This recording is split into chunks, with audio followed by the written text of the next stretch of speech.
attention. We're back.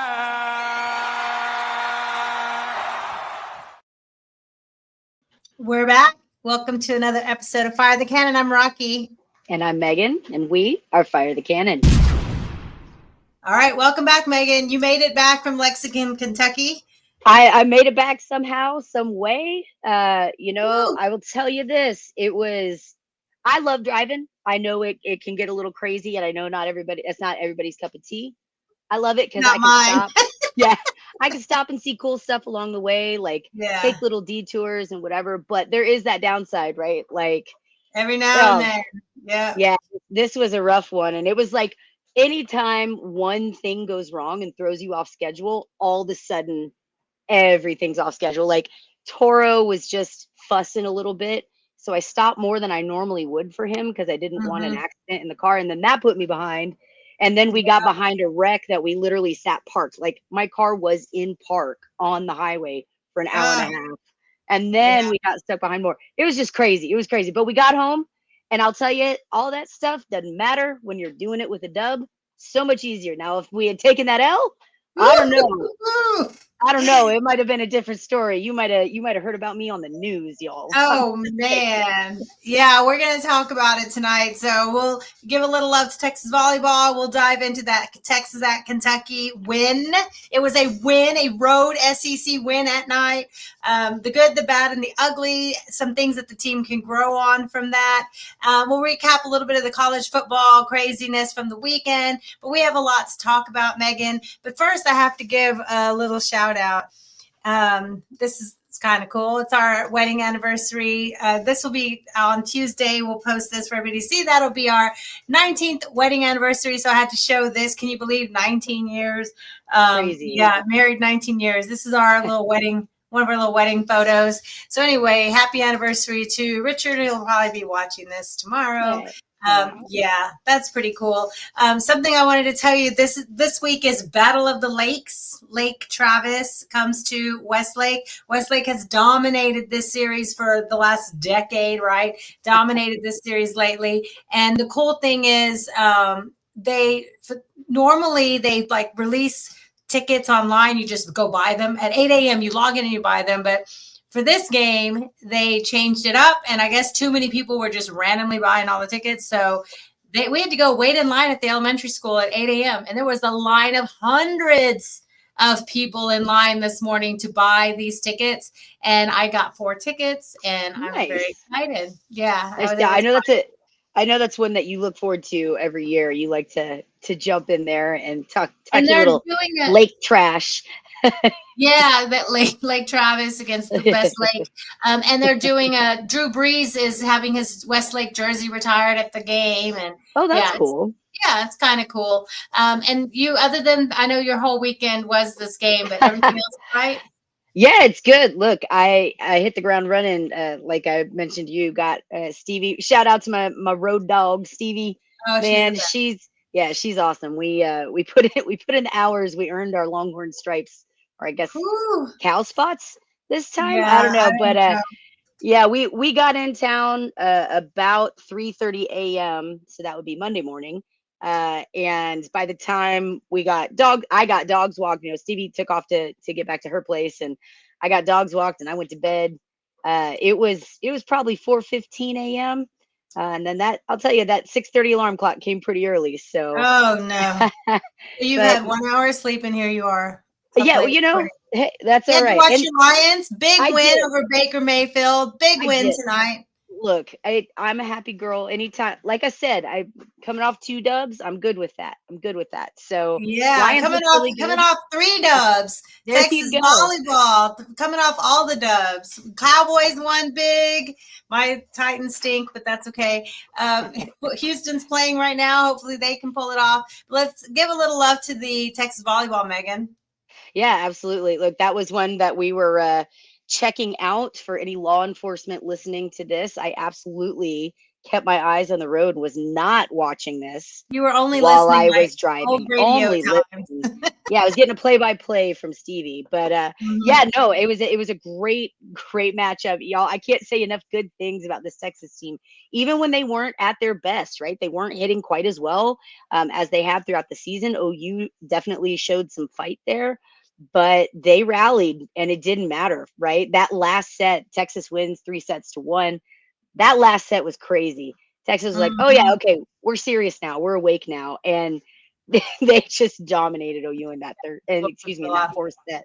So yeah, it was great. Look, the river runs burnt orange. We know that it doesn't matter what time it is. OU will always suck. So that was a nice Sunday. So yeah, like I said, Yeah. it makes it all worth it.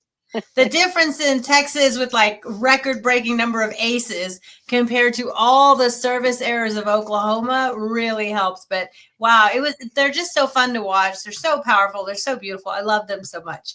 All right. Speaking of not so beautiful, let's get into the Texas performance. There was some good, there was some bad, and there was some ugly. But we're not here to dump on the team. They know what they got to work on.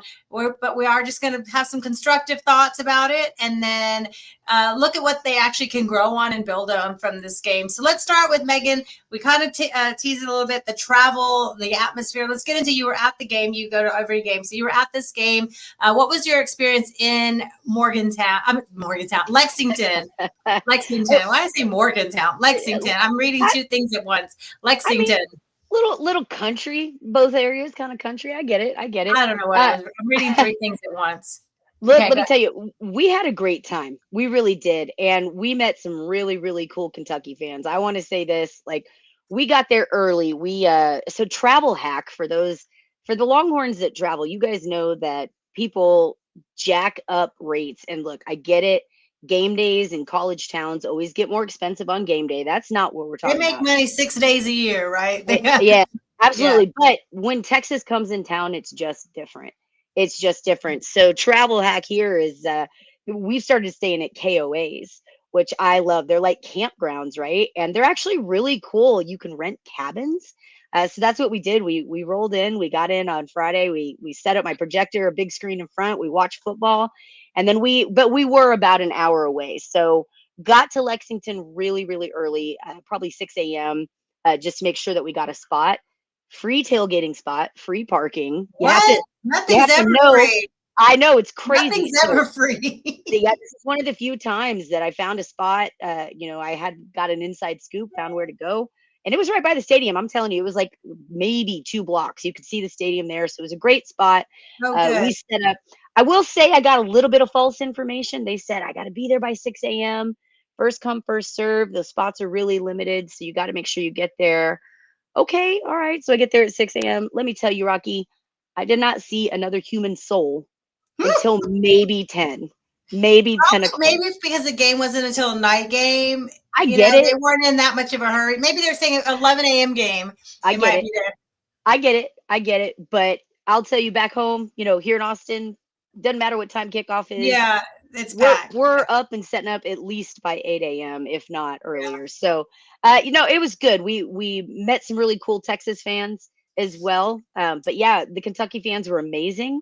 They were a lot of fun. Corey, man, if you're listening, really appreciate you and your hospitality. This gentleman shared some 23-year-old Pappy Van Winkle with me. It was absolutely awesome. Wow. Crazy hard bottle to get. Really good bourbon there. They do know their damn bourbon. We had a good time. But atmosphere inside, I will say this. The stadium was nice. It was cool. It was a beautiful night. The fans were kind of in and out of it. It depended, but they started hot and didn't get loud again till the fourth quarter, it felt like. Yeah, when they had hope again, right? Like, and I'll tell you this, like, as loud as Florida was, like the Swamp was loud. Kentucky got loud, but it was more like, we're gonna blast you with the speakers because we know our band and our fans don't get that loud. So that was more of the, like, it was more of that experience. But Once again, you guys, I'm going to shout out to the Texas fans. I know that this season might not be going the way that we anticipated or wanted, but we're sitting all right. Goals are still here, and the fans around me, shout out 209. They were rocking. We were excited, and they were cheering, and it was Good. good. So yeah, really good experience there. It was a lot of fun. First time that Texas has ever played in Lexington. That kind of surprised me a little bit, but this is only the third game of the football series ever. Of course, we know that Kentucky came to Austin last year, and then Kentucky came to Austin back in the 50s too. I think it was like literally 1950 or 51, something like that. So Texas And does own this series 3-0. yeah, But let's dive into it, Rocky. It's whew, whew. Were you on the edge of your seat? I was on the edge of mine. I was standing. I I was, was you yelling. know, I wasn't ever on the edge of my seat. I felt like the defense was going to keep us in it, and that there was a point where I didn't resign myself that, well, we could lose this game, but I did say if Kentucky wins this game, they deserve it. I mean, the initial feeling was um, they really, really wanted that game, and Yeah. they had a fantastic game plan to pretty much do what other teams have been able to do against Texas this year, what Florida was able to do, take away the run game. And just like when we saw that when Texas was able to run the ball against OU, it opened everything up. When Texas cannot run the ball, it shuts everything down. I mean, it's at to these big extremes, right? Of either it's going well or it doesn't go at all. Just like at Ohio State, just like wherever other times Texas has struggled this year so far. Was worried about those O-line injuries, and yeah, we had some young ones out there taking some lumps, and hopefully they got good film and they learn from it and get better. But wow, that was it was a tough go, and both teams deserve to win that game. Both teams fought really hard. Yeah, look, it was a roller coaster of a game, that's for sure. Like, look, we knew that Kentucky is perhaps not the upper echelon of the SEC in football right now. If that's a kind way of putting it, right? Like, coach is kind of on the hot seat. Stoops is on the hot seat there. I'll tell you, when we were there, we saw plenty of Fire Stoops shirts. Oh Um, man. yeah, I mean, it was the same as Napier, though, right? We walk into Mm-hmm. Florida, saw a ton of Fire Napier shirts, and then did not win. So, look, it was a roller coaster game for sure. And there were times that I was just going, what the absolute shit are we watching? What are we doing? Oh, Right. And that's being emotional, being the fan. This is 100% a fan reaction. But then there were times too that I walked out and I wanted to be mad. I wanted to be pissed. But at the end of the day, this is it's a road win at night in an SEC game. And we yeah. were always told, Rocky, there ain't no easy wins in the SEC, right? Oh yeah, it's a gauntlet. We've heard it all. And then when Texas has a tough game, that they win, Yeah. people like you suck. Okay. Yeah. Okay. Look, it wasn't our It didn't clean. look good. It did not look Didn't. good It on wasn't. offense. It It looked wasn't pretty. great other places. But what I will say is this, like, we know this is a building year. I'm not saying rebuilding. This is a building year. We've got a lot of young players in, and yes, it's 7 games into the season, so they ain't fresh. I know that, but they're still developing. We've got a quarterback. This is his first year with this as his team. He's the starter. It's on him, and he's behind a completely different O-line than before, right? We lost It's 4 changing too. draft. That makes a big difference. So if you take the emotion out of it as a fan and you look at it and you go, all right, we know that this team is going to have some growing pains. We've talked about it all season. We know there's going to be some growing pains. And you accept that and you say, with as poorly as we executed, I'm not going to say the heart wasn't there. I'm not going to say we didn't play, but we didn't execute on a lot of things that we should be able to execute on. So as poorly as we executed on offense, the defense, I will say this, they played lights out. They stood up when they needed to, but there were some moments where it felt like they got exposed. You mentioned it earlier. What Florida did, Florida showed some cracks, right? And that Stoops absolutely took advantage of that. but it was a bend don't break defense in that sense. Special teams, we did really well. In Niblet definitely is figuring things out. So despite everything, it was not a perfect game on any level. It just wasn't for Texas. And we still came out with an SEC road win. I'm taking that as a positive. And Rocky, I love what you told me after the game. We were talking about it. We were saying, hey, look, it's a night game. We're coming out. That win's a win. A dub's a dub. This is the SEC. It doesn't matter. Hell, Georgia came into Lexington last year and won by 1. Maybe I'm coping. Maybe I'm explaining. Yes, thanks. Let's talk through this. Right here. Well, like you mentioned, it's tough, right? An ugly, like you just said, a win's a win. Look at Miami, lost at home to Louisville. Ole Miss lost to Georgia. Tech lost to Arizona State, who lost to Mississippi State.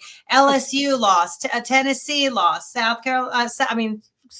SC lost, Memphis lost, Utah lost, Nebraska lost. 9 top 25 teams lost this week.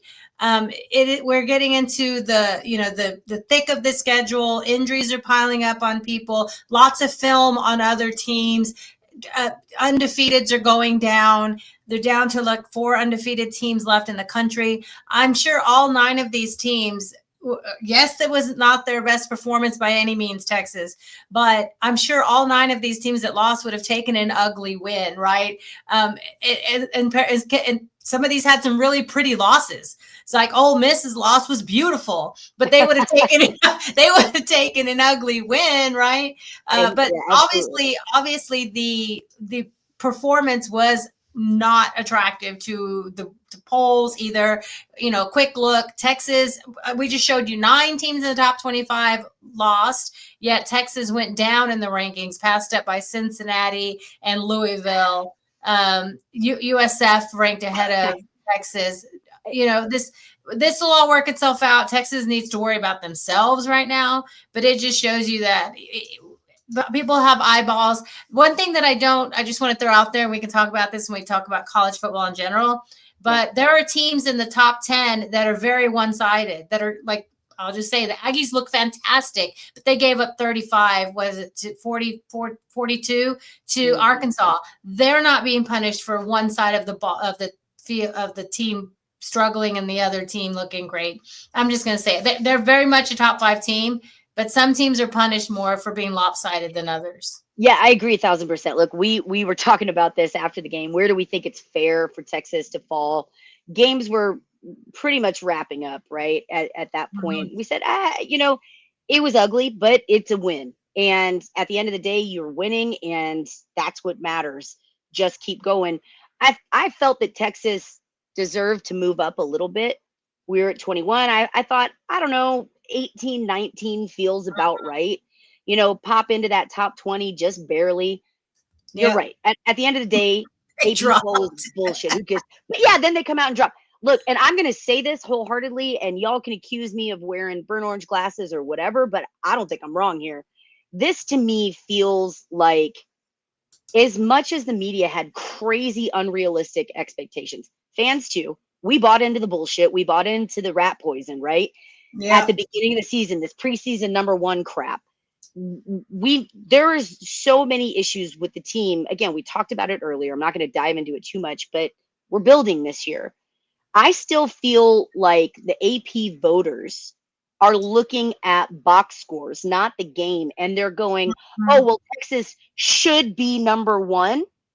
And they didn't blow out Kentucky, so we're going to have them drop.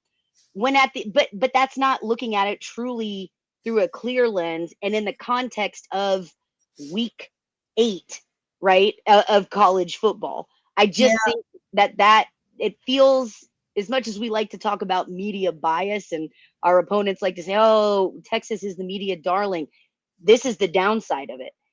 I feel like there's bias looking at Texas, not giving them a truly fair shot when they aren't blowing everybody out by 70 points like they are quote unquote supposed to. So, at the end of the day, Rocky, exactly like you said, doesn't matter.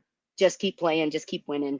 They got too much to worry about besides the polls. They got too much. Certainly the AP polls. Who gives a crap what a beat writer for Memphis thinks when they're not watching all the games.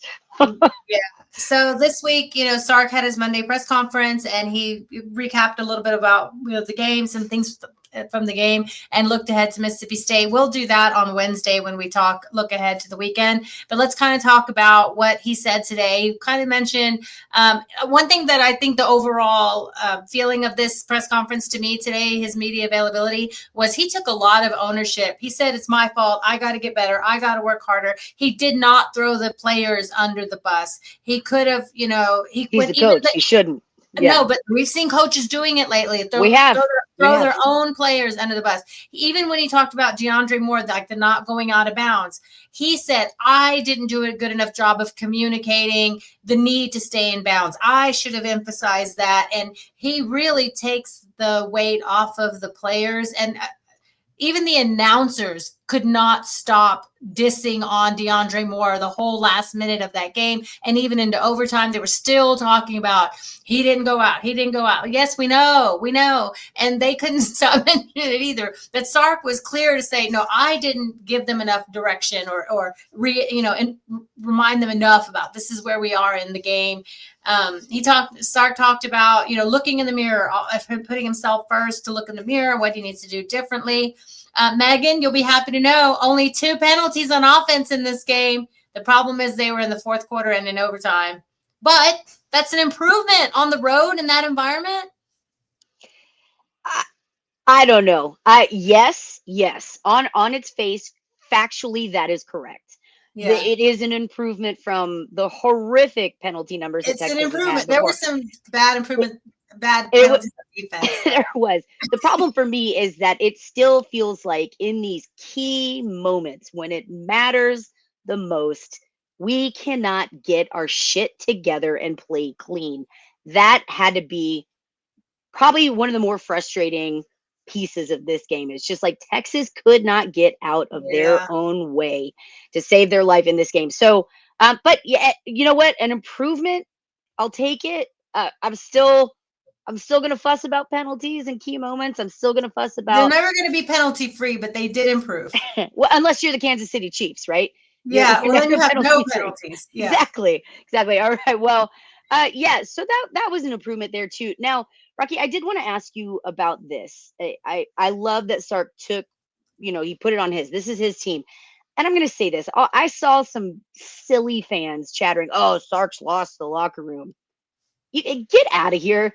Absolutely not. That's not even remotely close to the case. But I did think it was interesting when Anwar asked Sark if he has thought about giving up the play calling responsibilities, doling those out to someone else. Let's take a look at what he says. Okay. Ever thought about taking that thing off of your plate? And if so, why not? Because that's why I got hired. I was a really good offensive coordinator. So I believe in what we're able to do.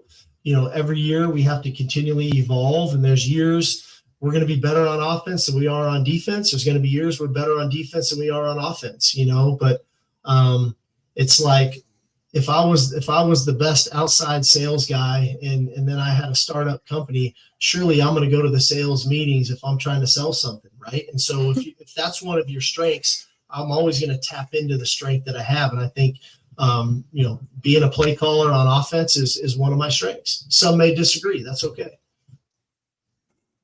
Thoughts?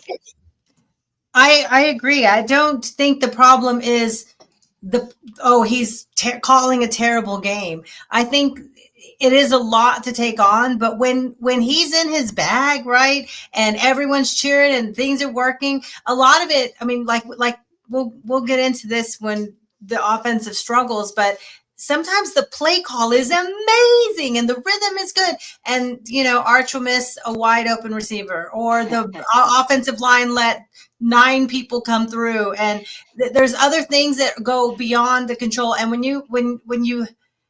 they have a plan and they're now again in 2nd and 13 or 3rd and 17, that's not all on the play calling. A lot of it is an execution as well.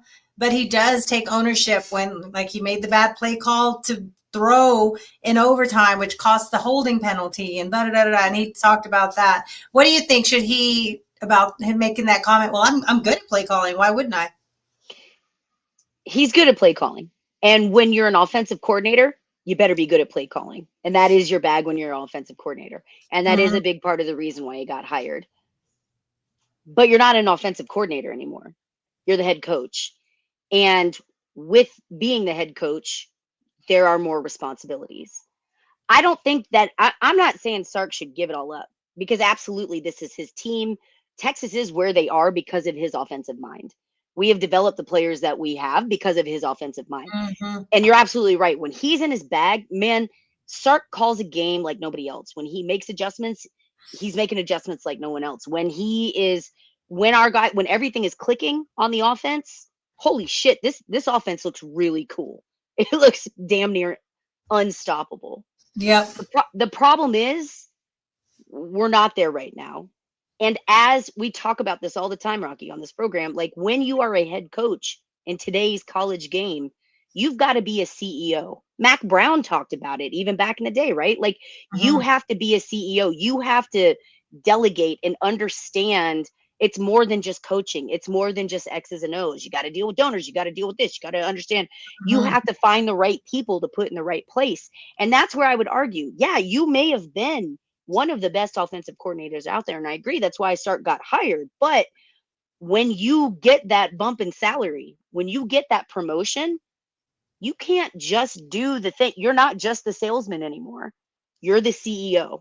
And so while I think he can still be involved in the play calling, I don't know that it makes sense for him to only be responsible for the play calling, right? Or like that, him being the only one responsible for the play calling, because he's got a lot of other shit he's got to oversee and delegate. So that's where I get a little like, I don't know. The play calling got him to 2 Final Fours. It did. And when you have the difference in an elite O-line, an experienced elite O-line who played together for years, and a third-year starting quarterback, it's at some point like you're not wrong. And I'm not calling for his head. I'm just saying if the play calling, it's not all the problem isn't all the play calling. That's one of the 20 things that needs to be fixed or click. They all need to click, and they're not all clicking. You're right. And we'll talk about that more too. I am simply saying we're in year 5. Like if it's in its different circumstances, and I'm certainly not that I am not calling for his head. I love Sark. I remember where we were 5 years ago. But I do think he's got to be open to the idea that as his role grows and his responsibilities continue, like those pieces get bigger and bigger, it just becomes a bandwidth issue at some point. I think there's other successful coaches that are doing it, and I think who has won a national championship in the last 10 years that was the primary play caller? Like this was an example that came up. It's not only there's successful coaches that run their own plays. I'm just saying I don't think the play call him calling the plays is the problem. I'm just going to leave it at that, because last year and the year before it was great when you have an elite O-line and an experienced quarterback. I just think all of a sudden you look like a genius. I just think there's more to it. Like, yes, and again, I'm not suggesting that he doesn't have any say in the offense. Still should be his offense. He needs to find a guy that complements him well. Yeah. But to me, like, and this was an example I saw and I thought it was a good one. Ryan Day, after his fifth year, he was the guy that was in charge of doing all the play calling, and he finally relinquished that. And looky there, he won a natty the year that he did that. I mean, that's so, like total though. I mean, not really, because again, like I'm just saying, like there are more pieces that Sark has to focus on. Your attention span and your ability to focus on things. But you can that's also a limited resource. I know, but Ohio State, they brought in a 5th-year quarterback and had an elite defense. You're right. And maybe we should have looked at portal players more. Maybe we should have looked at portal players more this year. Maybe we should have looked at like different pieces. Like I get it. And I'm not calling for his name. I'm just saying, I hope that Sark is not so stubborn that he's not open to the idea. I hope he's not just refusing to see, hey, this guy might be good. We have a similar offensive philosophy. Stark's still going to be the guy that, like, it's his offense and it's his stuff, but bring in an OC that can support you more and take on more of those responsibilities so that you can also focus on other things, right? Like, Yeah, I don't know. I just hope that possibility is play kept calling open. is such an art, and It is. it's hard It to is. find someone good. All right, anyway, let's move on. That took too long with this play call. That's what we do. We talk about things. That's all I right. know. We got to move on. All right. Anyway, so he talked about that he didn't pull Arch because he thinks Arch is actually overall seeing things, Mhm. that he's seeing things well. He's missing some throws, but he's seeing the things well. The O-line should get more confidence as they play together better. You know, they play together again this week, practice again this week. I like when he mentioned the defense, their effort, because they were out there 90 plays and 40 minutes, two-thirds of the game they were out there, and they still had the effort and intensity for a goal line stand in overtime, which we'll get to. And talked a little bit about his play calling because he can rely on special teams and defense, that affects the play calling. And is that their style now, Megan? See if you can get a first down, and if not, punt it. I mean, opposite of your Detroit Lions. He's the offensive genius. He's the opposite of your Detroit Lions, right? Yeah, he is. We saw Texas go for things a lot more last year. So at least in that sense, I'm glad that he's recognizing that we are maybe not in a position to have more success when you go for it on fourth. That was one of the most frustrating things. Like, the Texas offense just could not get going, and that affected so many things. It really is impressive and pretty incredible that the defense, like, statistically, if you just looked at this, you'd think that this was a blowout game and Kentucky ran away with this. I mean, it is really, looking at the stats. Yes. Yeah, it's really pretty crazy. So let's jump into it, because we got a lot to talk about with this. So let's talk the good, the bad, and the ugly. Rocky, like, I think we should start, like, let's talk about it. We'll give some quick points, what we think the good, the bad, the ugly was. Then we can dive in a little bit more, and then we'll jump in and get more specific with, like, offense, defense, and special teams. All right. Here's the good, Megan. Wildcats break the huddle on fourth down. Turns, hands the ball off. The Longhorns stop him. They stop Dante Dowdell. Leon LaFau comes in with the play of the night. 4th and goal. Amazing. In overtime. 4th and goal. Inches. And like Sark mentioned earlier, Gillow had that sideline tackle at the 3 to save the touchdown earlier. And because, of course, their first play was a breakaway run. It saves the touchdown earlier, and then they get 4 shots from the 3-yard line. What after 90 plays in 40 minutes? Again, the time of possession was bonkers. Like, hats off to Stoops for keeping the ball in his guys' hands. Hats off to the Texas defense for not allowing him to execute with those kind of numbers. But I want to point out, Rocky, did you see Jelani in this play? He got behind, and I truly think this is what saved. He wasn't in front. He was behind, but he had grabbed the runner by his legs and almost, like, pulled him back off the pile.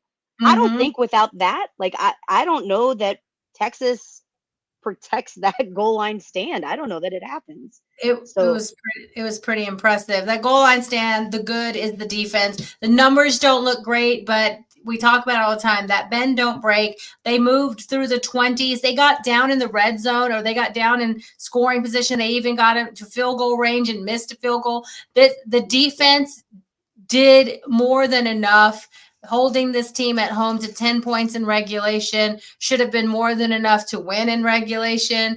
That was fantastic. Well, it ended up being 13 in regulation with that last field goal, but that was kind of messy moving down the field at the end, and we'll talk about leaving too much time on the field for them. All right, the good, Megan. Yeah, look, I want to shout out special fucking teams. Yes. They were awesome. Look, we had some issues with kicking. We'll talk about that in a little bit. But for the most part, we mentioned this early. Niblett it feels like things are clicking for him, right? He is figuring it out. Used to be he'd go back, he'd kick, and we'd all collectively hold our breath. Is he going to hold on to it? And don't get me wrong, that's hard as hell. I couldn't do it. I'd get blown up every time. I couldn't catch the ball back there. But he's figuring it out. Had some really, really great returns. Of course, during OU, we saw that run back. But he's really, I think that gave him the confidence, and he's seeing the field well. He's catching the ball well. He's kind of figured it out. So shout out there, because that really made a huge difference for Texas, especially when an offense couldn't get going. You got to get all the yards that you can. You got to do all the favors that you can. And another piece of that too is Bouwmeester. It won't show up in his stats as much, right? Like I think he had a long of 52, but his average looks like it's 42. But because the Texas offense kept getting in these 3rd and longs, wasn't converting, couldn't get clicking, couldn't get going. A lot of his punts were shorter. You brought it up, Rocky. They're not the Detroit Lions, right? So but Bouwmeester, every time he was asked, he is placing that ball really, really well. And it did help out. Truly, had he not had that kind of a punt game, 8 punts, by the way, a lot of punts, but the defense, for as much as they were on the field, Bouwmeester put them in a good position, because it meant that Kentucky had to come all the way down the field to be able to do anything. And that gave the defense a chance to hold them out. So shout out to special teams in that sense. Like that was huge for Texas, and really refreshing to see, given some of the woes that we've had on special teams in recent years. Yeah, Niblett with the huge return. Sark mentioned in his press conference, he called Niblett a model on how to get the trust of the coaching staff and, to earn more plays. They're trying to get him more touches in the offensive scheme. We've seen him come out with some kind of hybrid running back, play. They got him involved in like some kind of reverse thing this week. It didn't work out very well. Triple reverse. Yeah, but they're trying to get him involved. Get the ball in the hand of your playmakers. He's speedy and sharp with his footwork in the returns. Of course, you want to try to use that, especially when they're down a running back with Jared Gibson leaving the team last week. So we saw Niblett get involved a little bit more in the offense. So hopefully this week coming back, we get Baxter, hopefully, and then Niblett too more involved, and then Simon. So that would be great. But that was pretty good. And if it was not for Ryan Niblett's returns, there would not have been points on the board. Yeah, agreed. Agreed wholeheartedly.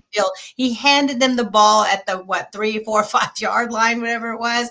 And when he was running the second time, I'm like, you need to score. Yeah, look, and that's frustrating, right? On one hand, that's really frustrating as a Texas fan to say, God bless it, we got to get the ball on the 5 to be able to do anything with it. But at the end of the day, that's the cool thing about this Texas team right now this year. These guys know that when one aspect of the game isn't going well, they're going to pick up, they're going to figure it out. They're helping each other out. So in that sense, I would really call it complementary football. So yeah, that was great to see. And again, shout out to Niblett, because I know that was a struggle for him for a while. And we talked about it last episode, but he thought about leaving, but he stuck with it. So it was a really hard thing. So it's great to see that paying off. Yeah. Yeah. So another good thing, we give a little bit more love to the defense. Just shout out some leadership, real leadership on that field, leading by example. Michael Taft, Colin Simmons, Anthony Hill. Anthony Hill with 12 tackles, Colin Simmons with 3 sacks, 3 TFLs, Taft with 10 tackles. Like, this is what you want from your leadership and your most experienced players really rising up in this moment. That was impressive. The absolute championship level defense. We just don't have championship level offense. So, Megan, let's get into the bad. We're not going to dwell too much on the bad, because life's too short to just sit and dwell on the bad. But what was bad for you, Megan? I feel like oh man. All right, let's just say it. It was rough for the offense. The offense was not doing well. I feel like something that the sacks were an issue. We'll jump into more about details there, but Arch got sacked 3 times. He, at one point, both his elbows were bloody as hell. it was just a rough night. And again, I was impressed with Arch's poise. And he's still standing in that pocket strong. He's still seeing things well. I think that's again, I can pinpoint that. Like even when he's been on his butt all night, and he was running, and he got put on his butt a few times, and he got banged up, but he was still standing there. But yeah, man, you got to protect your quarterback. You just have to. All right. I have to say the bad was the run game. I mean, under 50 yards rushing in this game. And like we mentioned earlier, Sark's offense relies on the running game. He has had 1,000-yard rusher in his system every year forever. There will be nowhere close to that this year. Wisner, especially with his injury, he could have racked up a lot of yards and stats in the 3 games at home, the 3 out of conference games. He could have racked up some stats, but he was recovering from injury. So he didn't play in those games. And now at the rate they're going in SEC play, 1,000 yards might as well be 1,000,000 yards at this point. It feels like it. Yeah. 37 yards. These are hard, tough running efforts, but they just couldn't move the ball. And that, again, like we said, stifles the entire offensive system, it feels like. And every young quarterback needs a run game. Again, hopefully getting Baxter back soon will help take all eyes off Wisner, get him some rest. But yeah, a great effort, but it's just tough going this day. All right. Anything else you want to say that's bad? Well, I brought it up a little bit earlier. We'll dive into this as we get deeper into our defensive talk. But did the defense get exposed a little bit? Again, you look at these numbers on the surface, it was a bend, don't break kind of defense, and they stood up when they needed to. But you never want to see it like Kentucky, of all teams, put up 395 total yards on this Texas defense, right? So that was frustrating. That secondary had a rough night, 258 yards passing. They made Boley They made him look good. They made him look good. So when our defense stood up, and again, I thank you, defense. I'm saying this right now. Texas wouldn't be where they are with the defense not being good. I'm saying that. Oh, absolutely. I'm accepting that. Please hear that. But when you're talking 137 yards rushing and 258 yards passing against the Texas defense, we have to start asking, did they get exposed a little bit? Are our teams starting to figure out this Texas defense a little bit? And will a better team be able to capitalize a little bit more? So Mississippi State's offense that's a concern. Yeah, that's a concern. All right, we got to say the ugly, Megan. We do. We got the ugly is the performance of the offensive line. I mean, we're not going to dwell on it, but and we trust, like Sark said, that now that they have more time together, but their PFF grades were just not what you should be getting from a Coach Flood offensive line.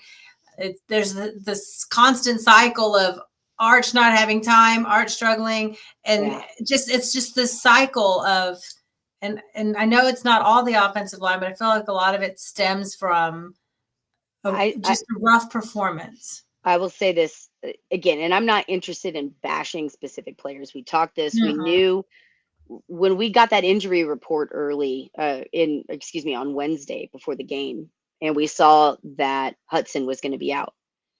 I don't want to hear any of the crap about, well, Hudson is this or that or whatever. It doesn't matter. It matters. Your center matters. Your center touches the ball more than anyone on your team. And I don't care if they're world beaters or not. Reps are reps are reps are reps are reps. And it is going to matter when the quarterback of your O-line, the person who touches the ball more than anybody, who has had the number 1 reps, it will matter. It will make a difference when it is not your starter. We also had other players out on the O-line. So in an O-line that is still just like, again, that OU game, man, it felt like they were starting to gel. It felt like they were starting to figure it out. And then you get these injuries. Your center being out matters. And I'm so tired of people going, centers don't matter. O-line. Nothing on your offense works if your O-line isn't working. And Rocky, the O-line was not working. And we'll just leave it at that. Leave it at that. Leave it at that. Nash Talks Texas posted a stat that Texas leads the nation in 2nd and 12 or longer. That we have the most snaps at 2nd and 12 or longer, which We're means number first one. down, we are already behind the chains in first down. Yeah. I mean, It's whether it's false start, whether it's a run that got stuffed behind the line, whatever it is, holding, whatever it is, no one's at 2nd and 12 or longer more than Texas. And that you just can't move an offense that way. you can't. And that's not a stat you want to be number one in. And that ties the hands of the play caller when you're not 2nd and 7 or 2nd and 6 and you're 2nd and 14 all the time. Yeah. Yeah, I agree. Look, I know it is easy to say, oh, Arch did this, or oh, the O-line sucked here, or whatever. The problem with this Texas offense, the ugly part of this Texas offense, is that when that O-line isn't working, it becomes really difficult to tell where the actual problems are, right? It's not, I don't want to put this on Arch and say like, oh, he's not throwing well. He missed some really wide open throws. That's where I'm going to give. But again, you want to sit here and say, oh, Sark called a terrible game. Well, he didn't. There were plenty of plays that they were wide open. We were poised to score multiple times and just outright missed them. So that wasn't bad play calling there, but it wasn't, I'm not ready to put it all on Arch either, because when you know what I mean? Like it all goes together when your running isn't getting established because of the O-line or not, like your runners aren't seeing things well. When your quarterback doesn't have time, he might be seeing ghosts a little bit, or he might like miss some throws he would make otherwise. He doesn't have the time to throw. There, I can nitpick each thing, right? I can say there were definitely some plays that you go, what are you doing? What are you thinking? Why are you calling that? But I'm not willing to say it was all bad play calling, or it was all Arch being bad, or it was all of the pieces together. That's the problem. The and even Sark said that. Yeah. It was, you can't put it on one thing, and it gets really difficult to tell where Texas needs to improve the most or where the true problems are, because all of these things are interwoven and they work together. So it's really hard, in my opinion, like to nail down exactly what you've got to work on until you get that O-line fixed, until you get that protection there. You're going to see problems. So yeah, I mean, if we had last year, if last year's O-line again this year, it's a different game. Arch would be looking like, would be looking a lot better to a lot of people. All right, so what to grow on, Megan? Let's look ahead for some positivity. What can this team be building on right now? What do you got? Can I say one more ugly thing before we move on? Oh, no. I'm going to say one more ugly thing, but I'm going to say it. It was on Kentucky. Thank you, Stoops, for that ugly call in overtime, for going for it on Texas fourth. Defense was completely sold out to all in the center, all ready for no play action, no looping out, no spreading, nothing. Nope. We're going right up the middle again. Yeah, that was an arrogant ass play call. It was ugly, and we appreciate it. Thank you. I loved it. I'm glad he trusted his team to go get it right there. Absolutely. All right. So what to grow on? What to grow on, Megan? Yeah. Again, special teams. Let's start with this. We talked. They were good. I'm happy, and I like starting. Let's put the not so great. Let's sandwich it around some pretty great stuff. Special teams did well. Niblett did well. There's opportunities to grow there. I think we saw like Bouwmeester again, just nailing it, where I would like to see a little bit of improvement. And I think we're seeing it, right? Shipley was 2 for 3. He was 2 for 2 from 40 to 49 and 0 for 1 from 50 plus. So I think that's where we know he's been a little, like, we got to work on that leg a little bit, but we've got a kicker, and we know where we are. We know we have a good understanding of who he is this year. But I do think there's some opportunities to grow there. The announcers are calling him the best kicker in the country. I like it. I love to hear it. They said, at least one of them, they said. Okay, well, let's not miss any more field goals. Let's grow. What's to grow on the defense? I think they very much should take great pride in their goal line stand.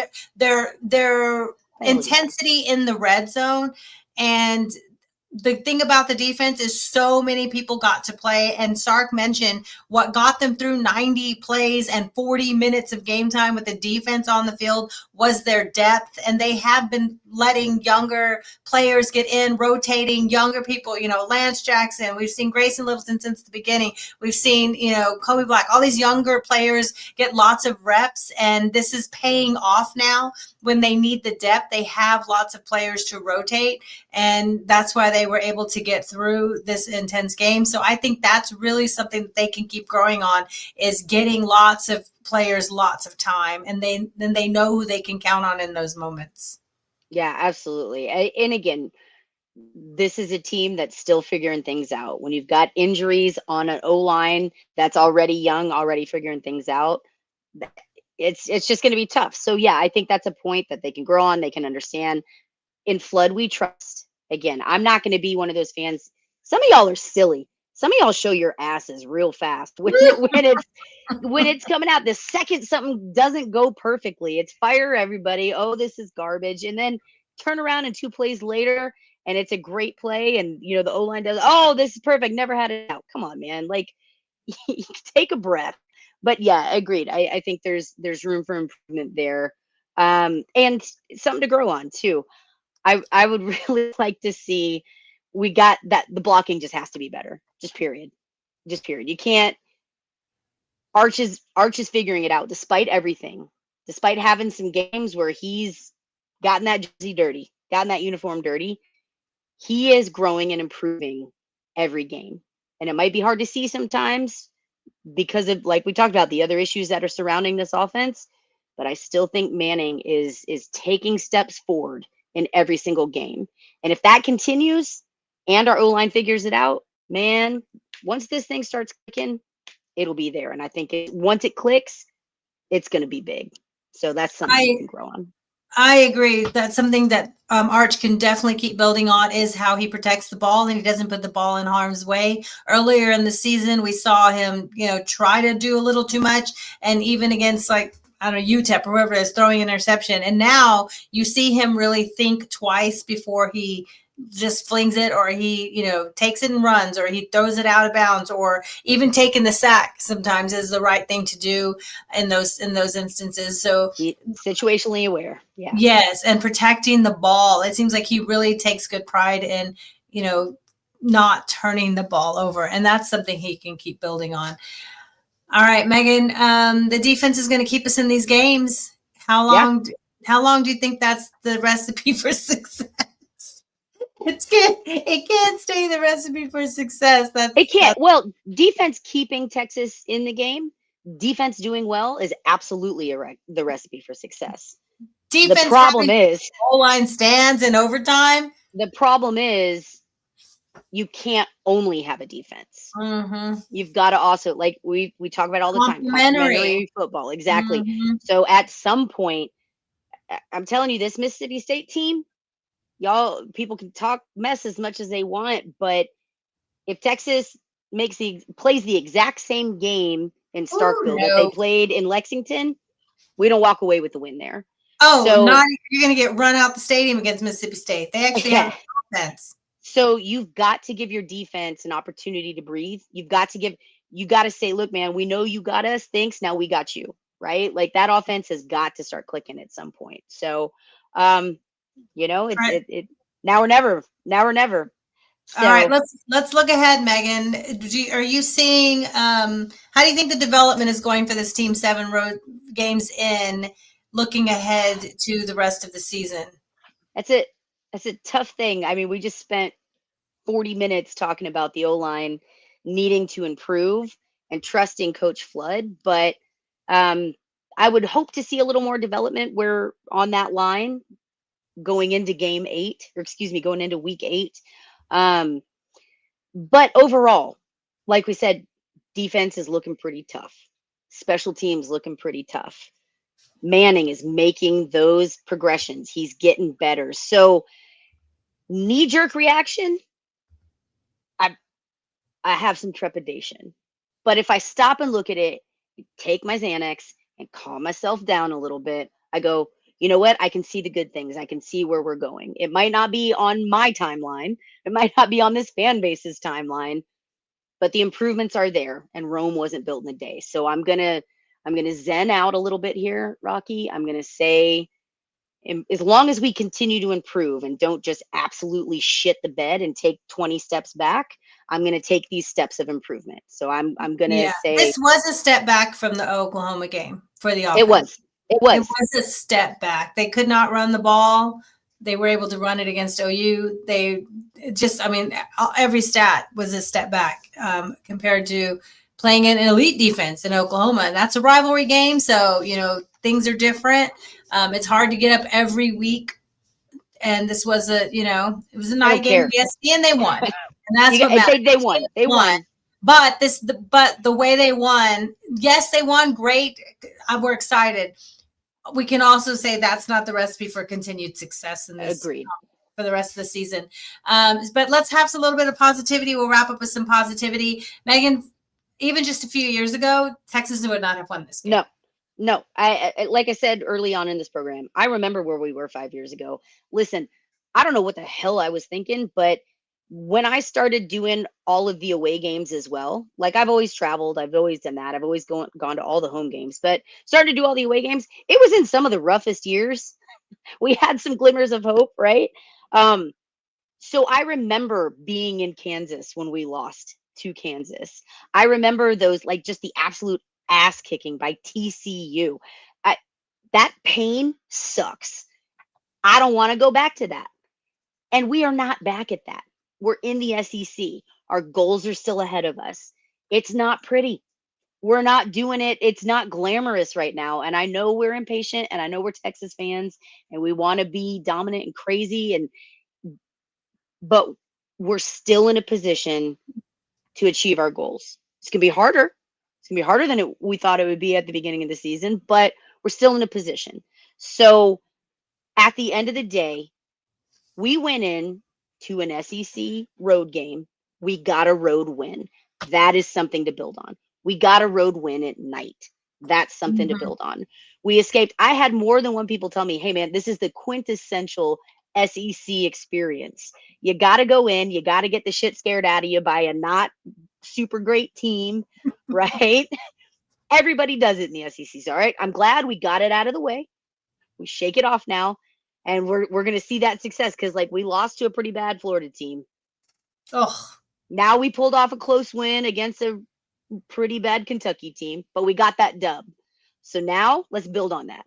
We're all right. We'll be okay. Like, we keep growing. That's all right, man. I think we're there. Rocky, how do you feel? all right. One thing, like you mentioned, addressing the fans who are panicking about this loss, and it was ugly. It was an ugly win, but it's a win. What I kept seeing a few people say was, well, where's all this Texas culture? Where's all this culture? And I have to say, the culture is there, and we can hear it when we can see it when we hear Colin Simmons and Anthony Hill, who we mentioned earlier as being leaders on defense in their production, right, and in the way they speak. But let's hear when they were asked about, the offense, the defense and special teams being what's leading this team right now. Let's hear from Simmons, and then we'll hear from Hill, how they both answered that comment about the defense and special teams being the leader of the team. Sark was saying the identity of this team right now is defense and special teams. Say that again? Sark is saying the identity of y'all's team is defense and special teams. And offense. Sark didn't say that. So when he says defense, what does that mean to you when he says that's the identity of this team? I think he meant to say defense, special teams, and offense. We're a team. We're a whole team. So, I mean, it ain't just defense and special teams. It's defense, special teams, and offense. We got the offense back. We got offense back. Offense got our back. Special teams got both our backs. All right, and let's hear Hill. I'll say we take the defensive side of the ball very seriously. We have a lot of leaders, so of course we want to help out the offense. We know we're very young on that side, and we got a lot of older guys on the defense, so we kind of want to help them out and kind of just keep lifting them up, keep pushing them, because we know their time's coming. We know their time's coming. So both first, Colin Simmons had to clarify. I'm sure he meant offense too, because we're all a team. They're all, if offense doesn't perform, they don't give a win to the defense and then a loss to the offense. The whole team takes the dub or the whole team takes the L, right? And they know that. And Anthony Hill saying they know there's young talent over there. They know they have the number one recruiting class. All these great, receivers and developmental players, and one of the best, quote unquote ranked quarterback recruits ever, right? They know the talent is there and they see it in practice. So for them to say, we're going to be patient, we're just going to keep supporting each other, we're going to have their backs, they're going to have ours, that's got to be a good feeling for them to see this elite defense defending, and we saw Michael Taft do it too, defending the offensive, efforts. I love this. I think as much as we've talked about culture and we've seen the culture grow, we've seen the culture change, we've seen how these guys play together. It's not just about the name on the back. It is about Texas, the name on the front, right? Mm-hmm. I loved, despite the many things, there were a lot of things that need to be worked on from this game, but we're walking away with the win. And I loved seeing every single player on that podium. And look, I know the world is kind of a negative place and things have gotten kind of toxic. I would even say that Longhorn media has tended to go down that path, right? The sky is falling. Everything's bad. Tell us why you're terrible, right? We had questions like literally asked that question. They had questions like that. What I love to see is that no matter what, even in these very negatively posed questions, they aren't like journalistically neutral. There were a lot of negatively posed questions. Every single player stood up, even if it wasn't him or who was being asked. Everybody came in and was like, no, that's not right. Like you saw with Colin Simmons. No, I think what he meant was, no, we all got each other's back. We've all got it there. Mookie was there defending Arch. Arch was calm, chill, and he was giving honest, mature answers, saying, I got to get better. I got to improve. But Mookie jumped in and said, look, no, hell no. We won. We won the game. Yeah. I love that. I love seeing that. One thing too, Ethan Burke, I'm going to leave it in this. Oh, yeah. Ethan Burke made a comment during this presser saying, this was my favorite game that we've played so far. And people kind of responded, so what do you mean favorite game? Like you went to overtime with Kentucky. And he said, yeah, we did. And it was a hard game. But this was a gut check for us. This was a culture win for us. And our culture came out and it just made us even stronger in the locker room. So look, Texas fans, we like to get up, but our knickers in a twist. We like to get our little tutus ruffled. Calm down. You're not in the locker room. Look at what you're seeing, not what you're feeling, not what you're thinking. Look at what you're seeing. These players are coming out and saying, no, this is my team. These are my guys. Doesn't matter that I'm on defense or they're on offense, whatever. We got each other's backs. Everybody's got everybody's back. Sark comes out and says, nope, my team falls with me. Responsibility falls with me. You don't touch my guys, right? That's culture. That's culture. That's culture. When people want to come through and criticize it, that just tells me you're not paying attention. I have no worries about the culture of this team. I really don't. All right. We will look ahead to Mississippi State on Wednesday, right? When we go live with Wednesday, and we will talk some O-line with. Yeah, we'll talk Wednesday. Let's move to really quickly. Let's just kind of look at some of the biggest games of college football overall. The big news out of college football, of course, Texas lost to Florida, and then they fired their coach because that's how bad Florida was, right? They fired Napier at Florida. All the word was he was going to be fired on Sunday. That was the worst kept rumor in college football. Big donors wanted him out, and they had to get him out before the next big game because can't be winning the next big game. Georgia, right? What do they call it? The biggest. What do they call that game? The biggest cocktail party. Cocktail party. Yeah, that. Yeah. No, is it? I don't know. I have not. Anyway, they're big. All I know is it's real dumb how they divide their stadium. You don't go horizontally. Come on, you cut it on the 50. What are you doing? Yeah, horizontal is more like a bowl game. All right. Weird. Norvell ties to Texas. He's been the Colorado State coach for a few years now. He's gone too from Colorado State. All right.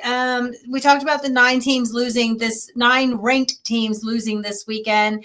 And one thing I said when I shared Mookie's Taft's a comment about we won. Y'all are with negativity, like you just mentioned, but we won. Someone's like, "Oh, that's not news that half the teams lose." I'm like, I didn't say half the teams lose news. I said these teams would have taken that ugly win, right? Like everybody wants to win, no matter how you win. Louisville went into. Go ahead. No, you're right. Like, look, I would say, yeah, Louisville went into Miami, was up 14-0 early on them. Carson Beck threw 4 interceptions at home. They came off a bye week, and they looked a mess at home, and they lost. Number 2 in the country lost to Louisville. And Aggies, wait, Rocky, I have to jump in here. I have to say, I think I called the upset. You did, but we got to work on your pronunciation. It's Louisville. Yeah, Louisville. I know, but I don't live in Kentucky, so I can say Louisville. Anyway, yeah, Louisville. Yes, I think I said watch out. Yeah.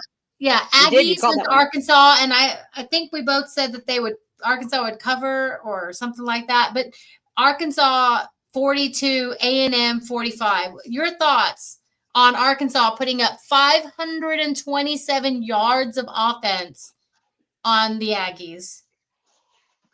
A&M left with the win. You got to look at that. You got the win. But on the road, an SEC win.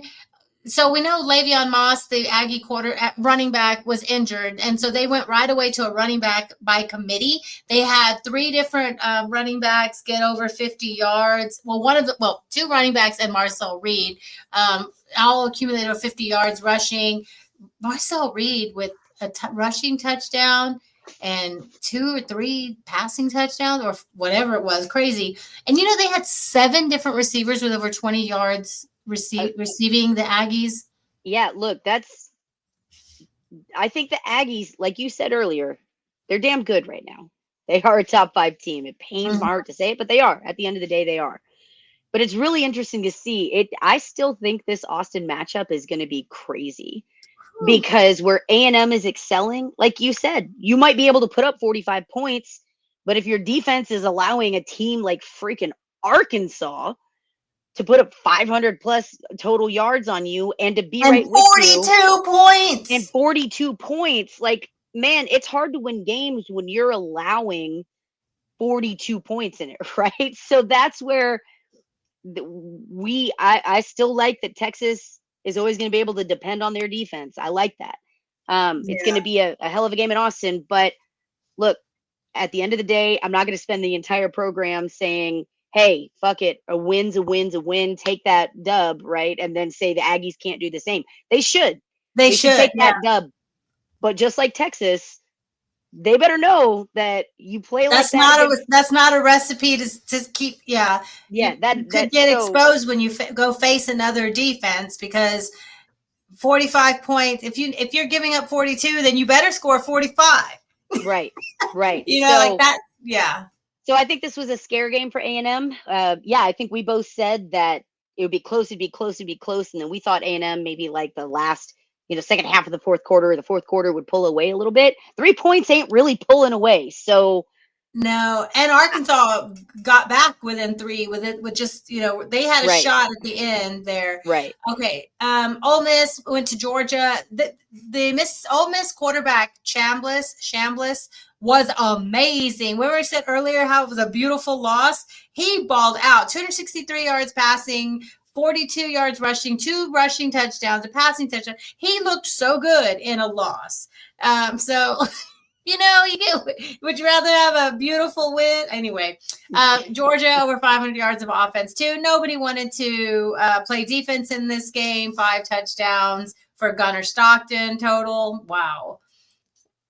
That was Rocky, I'm just going to say, I'm not saying this will happen, but how funny would it be if Texas being ass right now is the only one with a defense and all these other SEC teams are just like, oh, we're going to score 50 points. And then they run into Texas who can't do anything on offense and the defense just shuts them down. That's what happened to OU so far, right? They finally faced a defense like Texas and got 2 field goals. All right, Tennessee lost to Alabama. LSU, I told you they were going to lose to Vanderbilt. I told you they were going to be exposed. I told you that Vanderbilt's going to outscore them and expose them. But what I was surprised in that game was how much defense Vanderbilt had. I knew LSU's offense was bad, but Vanderbilt's defense looked really good. I know they gave up 24 points, but their defense was impressive, and I got a little shaking in my boots. They're coming to another one in a couple weeks. That's another one. Top 10 team now. They're a top 10 team now. Yeah. OU whooped up on South Carolina. South Carolina is bad. But let's just finish with this last game. Texas Tech. They were undefeated. They were number 7 in the country. They were on a roll to be big dog in the Big 12. They went to Arizona State, who lost to Mississippi State, who already has 2 losses, right? Anyway, they got down 19-7, fought back. They actually scored 15 points in the fourth quarter. It was not enough. But this is the biggest story of this game, not only them going down and losing, but this is the biggest story of this game, Megan.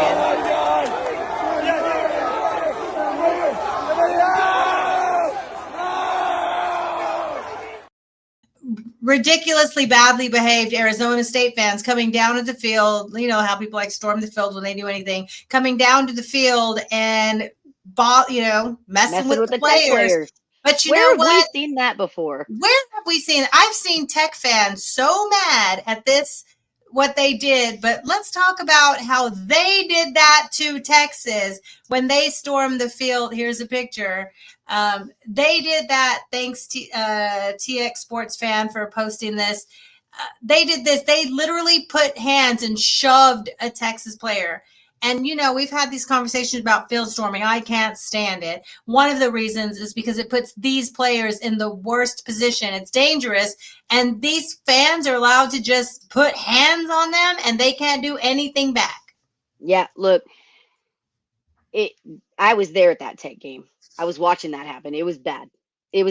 And Tech has been known for that kind of behavior for forever. So while I am not firmly in the anti-field storming for everyone camp like you are, I get why you are. I agree. It's unsafe. I mean, we saw it a couple weeks ago. We saw players get trampled. Players got trampled. Yeah. So look, there have to be more regulations. You've got it. But at the end of the day, if you're going to go act a fool, it's things like that are going to start imposing serious consequences and serious fines. I'm glad everybody's okay. I am, but it's not so fun when the shoe's on the other foot, right? Mm-hmm.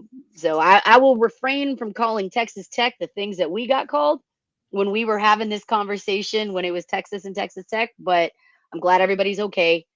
But maybe that gives a little perspective, right? I mean, what's it going to take? Is it going to take, like you see these drunk students, they're partying, they're celebrating a win. Great. But you go and put hands on players from the other team. Don't fucking touch me.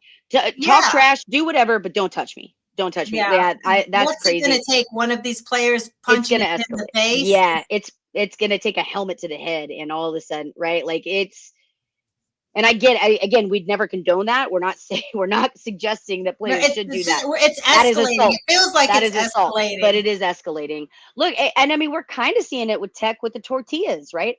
I actually, I might be in a different, or I think you and I are probably in a very different camp here. I don't mind tortillas. Throw the tortillas. I think it's hilarious. That's a cool college tradition. The problem is, for too many times now, there have been too many schools over too many years that have said it's not just tortillas that they're throwing. And they're not knives, a coach said the other day. And they're not just throwing it. Now, look, the Big 12 made a statement that was misrepresented, but they didn't go into details on how it was misrepresented. My sister was in the band. I've heard her stories personally. I know my sister. I trust my sister. I've heard multiple stories from multiple people about the awful, ugly things that get hurled at them. Mm-hmm. Physically thrown at them, and it's not just tortillas. All right, so Again, Tech, you had this awesome thing. You had the tortilla throw. That's cool, man. It's uniquely Texas Tech, but you just couldn't help yourself. You had to go on and do dumb shit, and you had to do it so consistently and so much that you earned the reputation that now you can't do it at all. So it sucks, like that takes away from college rivalries, college tradition. Takes away from the game a little bit. Like, just don't act a fool. That's what I'm saying. Like, I don't know, Rocky, over under on Texas Tech still throwing tortillas. How much money are they going to get? Apparently, they cannot throw them now once after kickoff starts, and while the game is like live game or whatever, or they're going to get fined $100,000, which is fair. But do you think Texas Tech seems to me they've got the attitude that they're like, oh, you don't want me to push the big red button? The over under a million tortillas they're going to throw. You don't want me to push the big red button? Well, now I'm going to push it even harder. Now I'm going to push it 5 times. Yeah. Yeah. No, it is a great tradition. It's unfortunate that these things keep escalating. I just want to say Tech is the last fan base to be mad that Arizona State treated them the way they treat other people. Yeah. I mean, look, it's not that hard to try to have perspective, but hopefully this is a growing moment for Texas Tech. We just want like I say this all the time, I want the players to be safe. I don't want the players to be attacked by out of control, not just students, adults. We've seen adults down on the field acting stupid and dangerously around players. And I just not a field storm person. Dumb. It's dumb. No, I get it. All right. Well, we will talk. Thank you guys for joining us. We appreciate y'all. We are going to be talking live for Wednesday's show. I would like it if I could talk. So we appreciate y'all being here. This is a podcast. We did not go live tonight, and that's 100% on me, guys. I have been exhausted. It was a long trip, but don't worry. I will be fully recovered, fully rested, or at least well enough to pretend. We've got a very, very special guest joining us on Wednesday. We'll make that announcement very soon, so keep an eye. Don't forget to like and subscribe. We are Fire the Cannon podcast on YouTube, and we are Fire the Cannon with the #1 on Twitter and Instagram. So keep an eye out for that announcement on the special guest. Until Wednesday, y'all, I'm Megan. I'm Rocky. And we are Fire the Cannon. Welcome.